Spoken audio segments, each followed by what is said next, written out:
Hai, saya Salsabila Fik atau biasa dipanggil Salsa, dan orang rumah saya juga biasa memanggil saya dengan sebutan Caca. Saya lahir di Parepare pada tanggal 1 Agustus 2003. Saya merupakan buah hati. Ayah saya bernama Haji Fikudin dan ibu saya bernama Haji Wasiya. Saya merupakan anak kedua dari 5 saudara. Adapun masa perkembangan saya, yang pertama yaitu masa prenatal, yang kedua masa bayi, yang ketiga masa kanak-kanak awal, dan yang keempat yaitu masa kanak-kanak tengah dan akhir. Yang pertama, masa prenatal. Menurut Elizabeth, masa prenatal adalah masa konsepsi atau pertumbuhan sampai dengan masa pertumbuhan. Dan perkembangan individu yaitu pada saat pembuahan telur pada ibu dan spertozoa pada ayah. Bila spertozoa pada laki-laki memasuki ovum, pada perempuan terjadilah konsepsi atau pembuahan. Perkembangan pokok pada masa inilah perkembangan fisiologi berupa pembentukan struktur tubuh selama mengandung atau perkembangan pra-kelahiran atau biasa disebut dengan prenatal. Berlangsung 266 hari. Perkembangan pra-kelahiran dibagi menjadi 3, yaitu periode germinal, periode embrionik, dan periode fetal. Periode germinal. Tahap germinal terjadi sejak pembuahan sampai 2 minggu. Zigot membelah diri dan menjadi lebih kompleks, kemudian menempel pada dinding rahim yang menjadi tanda awal kehamilan. Pada masa ini, saya sebagai zigot sangat digantikan pada orang tua saya, dan alhamdulillahnya lagi ibu saya tidak sama sekali mengalami gejala seperti yang dialami kebanyakan ibu hamil pada umumnya, seperti mual-mual dan mengidam lainnya. Hari-harinya berjalan seperti biasa dan tidak ada keluhan apapun. Periode yang kedua yaitu periode embrionik. Tahap ini, masa kehamilan dimulai dari 2-8 minggu. Organ dan sistem tubuh utama berkembang secara pesat. Pada periode ini, pola emosinya sangat stabil, namun pola makannya sangat meningkat. Dia lebih suka makan apapun yang dia lihat, dan saya juga memenuhi nutrisi kehamilannya. Periode yang terakhir yaitu periode fetal. Pada periode ini, masa kehamilan dimulai dari 8 minggu sampai dengan masa kelahiran. Selama masa ini, janin tumbuh dengan pesat sekitar 20 kali lebih besar daripada ukuran panjangnya, dan organ sekaligus sistem tubuh menjadi lebih kompleks. Pada periode ini, ibu saya tiap bulan mengecek kondisi kandungannya pada dokter. Dan kata dokter, masa kehamilan ibu saya sangat berkembang, dan setelah 9 bulan mengandung, tepat pada hari Jumat pada tanggal 1 Agustus 2003, ibu saya melahirkan saya melalui proses persalinan normal, dan lahirlah putri kecilnya yang bernama Salsabila dengan berat 3,40 kg dan panjang 4,50 cm, dan bayi itulah adalah saya. Yang pertama, masa bayi. Periode bayi dimulai sejak manusia dilahirkan, dan periode perkembangan yang terjadi terus-menerus hingga 18-24 bulan. Aspek fisik, berat badan. Pada usia 5 bulan, saya sudah mencapai 7 kilo. Kemudian pada umur 1 tahun, berat badan saya kurang lebih 9-11 kilo, dan terus-menerus bertambah secara normal. Dilihat dari perkembangan berat badan yang saya alami, dapat disimpulkan bahwa pertumbuhan berat badan saya sudah sesuai dengan berat rata-rata pertumbuhan bayi menurut teori psikologi perkembangan, yaitu biasanya berat bayi setelah usia 4-6 bulan akan 2 kali berat lahir, usai setahun jadi 3 kali lebih berat.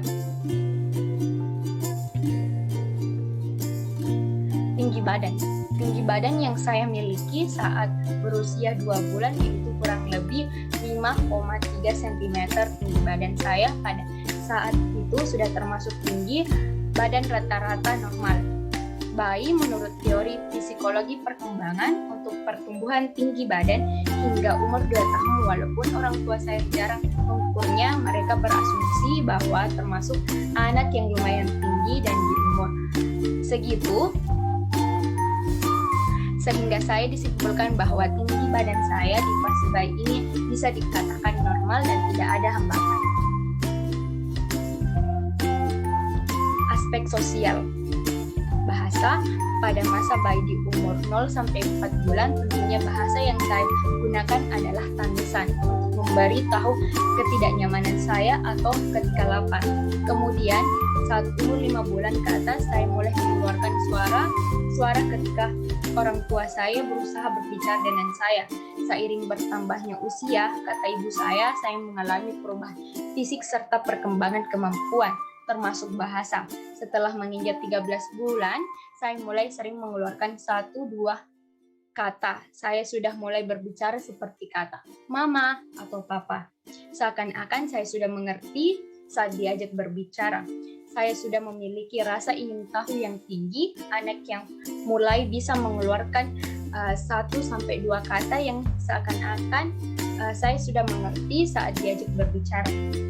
Umur 1 tahun, saya mulai menggunakan gerakan tubuh untuk berkomunikasi seperti melambaikan tangan atau menunjuk pada benda yang saya inginkan. Dan pada umur 1-2 tahun, saya mampu untuk berbicara dengan baik. Perkembangan bahasa yang sudah sesuai dengan teori yang disampaikan psikologi perkembangan. Masa kanak-kanak awal. Periode kanak-kanak dimulai sejak manusia berusia 2-6 tahun. Menurut Sigmund Freud, pada usia 3-5 tahun, ini merupakan fase halik. Pada fase ini, anak mulai menaruh perhatian kepada alat-alat kelaminnya dan mulai menangkap perbedaan antara alat kelamin laki-laki dan perempuan. Anak mulai tertarik pada tayangan yang berlainan jenis kelamin dan dengan dirinya. Selain itu, anak mungkin akan menjadi senang dengan memainkan kelaminnya. Menurut Erikson, pada masa ini anak telah memiliki beberapa kecakapan. Dengan kecakapan tersebut, anak mulai terdorong melakukan beberapa kegiatan. Tetapi karena kemampuan anak tersebut masih terbatas, adanya dia mengalami kegagalan. Kegagalan tersebut menyebabkan dia memiliki perasaan bersalah dan untuk sementara waktu dia tidak berinisiatif atau berbuat hal lain. Sedangkan menurut Vincent, pada tahap ini yaitu sekitar 2 tahun dan berlangsung sehingga kurang lebih 7 tahun. Selama periode tersebut, anak berpikiran pada tingkat simbolik tapi belum menggunakan operasi kognitif. Artinya, anak tidak bisa menggunakan logika atau mengubah atau menggabungkan atau memisahkan ide atau pikirannya. Masa kanak-kanak awal pada aspek sosial. Ibu saya bercerita, pada masa kanak-kanak awal ini saya mulai mampu berinteraksi dengan orang lain dengan lebih terstruktur. Pada umur 7 tahun, saya sudah mampu menggunakan sepeda tanpa bantuan dari ban kecil. Saya anak yang penuh percaya diri dan sangat senang bergaul dengan anak-anak seumuran saya. Misalnya bermain sepeda, bermain masak-masakan, bermain petak umpet. Dari ciri-ciri perkembangan di atas sesuai dengan teori perkembangan Erikson dan teori perkembangan psikologi sosial. Aspek kognitif. Perkembangan kognitif saya pada masa ini dipengaruhi oleh 2 hal, yaitu diri saya sendiri dan lingkungan. Pada masa ini, saya termasuk anak yang sangat cerewet. Saya mulai banyak memberikan pertanyaan tentang mengapa hal itu dilakukan dan mengapa tidak boleh dilakukan. Pada umur 6 tahun, saya juga mulai bermain masak-masakan atau dengan alat masak seperti kaleng sebagai panci dan batu sebagai kompor, bahkan menggunakan kertas sebagai uang dan lain sebagainya. Perkembangan pada aspek ini sudah sesuai dengan teori Vincent pada tahap pra-operasional dan Vygotsky. Aspek emosi. Perkembangan emosi pada masa kanak-kanak awal ini, saya mulai merasakan perasaan malu jika tidak berpakaian di depan umum. Saya mulai meluangkan emosi dengan kata-kata.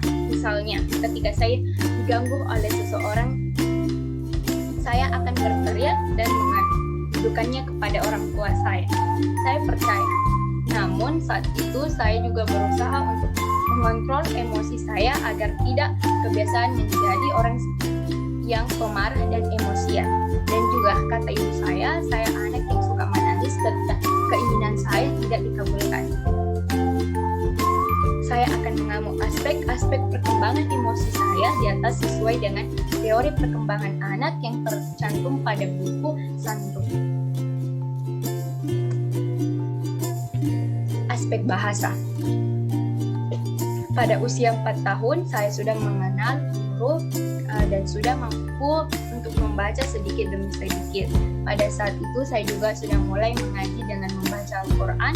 Masa kanak-kanak awal, saya mulai mampu merangkai kata menjadi sebuah kalimat panjang ataupun pendek.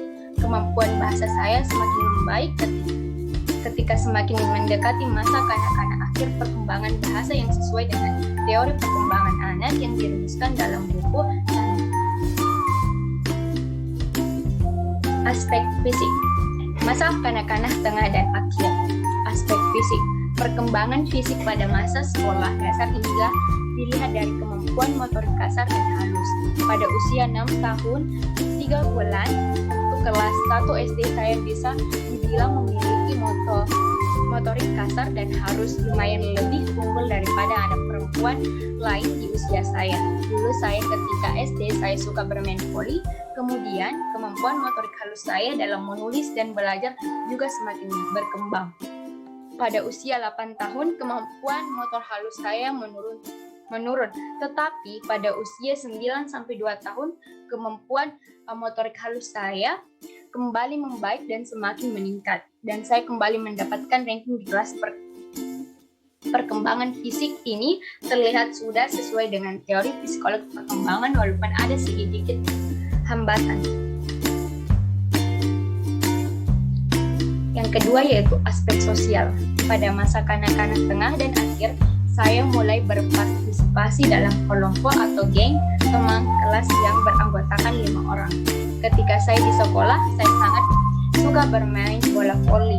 Dan ketika saya bermain geng, saya terkadang melakukan sebuah dance yang sedang tren pada masa itu. Saya merasa pertemanan dalam geng tersebut sangat membuat dalam perkembangan sosial. Perkembangan saya ini sudah sesuai dengan teori psikologi perkembangan yang sudah saya pelajari.